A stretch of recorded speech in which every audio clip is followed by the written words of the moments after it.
अरब की भेड़, अफ्रीका की बकरी और तुर्की के मुर्गे।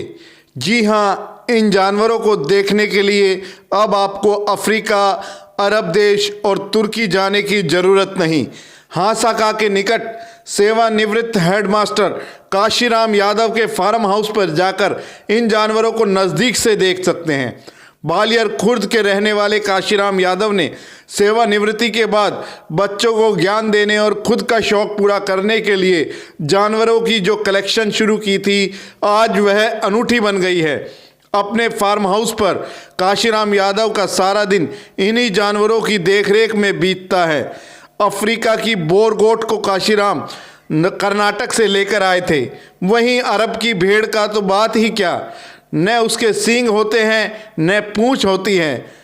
कबूतर भी ऐसे पाले हुए हैं जिनके पैरों पर पंख उगते हैं। काशीराम यादव के फार्म हाउस पर वह कल्पवृक्ष भी है जिसे भगवान विष्णु का अति प्रिय पेड़ माना जाता है। ढाक के 3 पात तो आपने सुने ही होंगे, लेकिन अगर देखने हैं तो काशीराम यादव के फार्म हाउस पर ही आना होगा। मैंने करीब 5 साल पहले इसकी शुरुआत की थी, क्योंकि मैं 21 नवंबर 21 में रिटायर होना था, तो उससे पहले ही मैंने इसकी शुरुआत कर दी थी।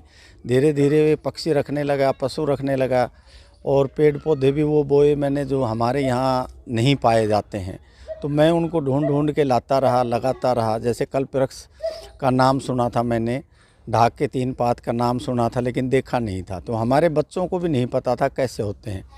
तो मैंने शुरुआत तो इसीलिए की कि हमारे पोते पोती हैं मेरे, जैसे उनको मैं कहता, वो बूझती है कैसा होता है, तो कम से कम उनको वो पेड़ तो नज़र आएँ। तो मैंने उन पेड़ों की भी कलेक्शन की है जो हमारे इलाके में नहीं पाए जाते हैं। फिर मैंने पशु भी वो रखे हैं जो यहाँ नहीं पाए जाते हैं। जैसे टर्की मुर्गे नहीं मिलते थे, खरगोश छोटे तो मिलते थे, बड़े वाले नहीं मिलते थे। अफ्रीकन बोर गोट है मेरे पास, अफ्रीका की है, एक जोड़ा मैंने कर्नाटक से मंगाया। दुम्बे हैं, अरब कंट्री की भेड़ हैं, ये हमारे यहाँ इलाके में नहीं पाई जाती हैं, इनके सींग पूंछ नहीं होते हैं। तो मैंने इस तरह के जानवरों की कलेक्शन की। मुर्गे हैं, कई कड़कनाथ हैं और दूसरे भी हैं, टर्की का भी है। टर्की मुर्गे नहीं मिलते हमारे यहाँ, तो मैंने इसलिए किया ताकि बच्चों को ये तो पता रहे कि भाई ये पौधे होते हैं, ये जीव जंतु होते हैं। अब ये अरब मेन मकसद तो ये था कि नहीं है, हम वो चीज़ें रखें ताकि लोगों को ये पता लगे कि ये भी चीज़ें होती हैं। तो मेन मकसद तो मेरा इनका यही था, शौक़ का। अब मेरे पास कई तरह के खरगोश हैं, कई तरह के कबूतर हैं। हालांकि कबूतर सफ़ेद पाले जाते हैं, लेकिन मेरे पास जो कबूतर उनके पैरों पे भी पंख हैं, वो मोर की तरह नाचते हैं, बड़े अच्छे लगते हैं मुझे। कहाँ के कबूतर हैं ये?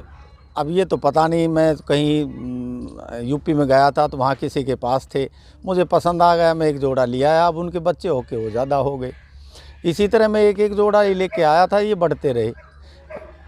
पहले साइंस मास्टर था, उसके बाद हेडमास्टर हाई स्कूल बन गया था, फिर हेडमास्टर हाई स्कूल से रिटायर हूँ। नवंबर 21 में मैं रिटायर हुआ हूँ।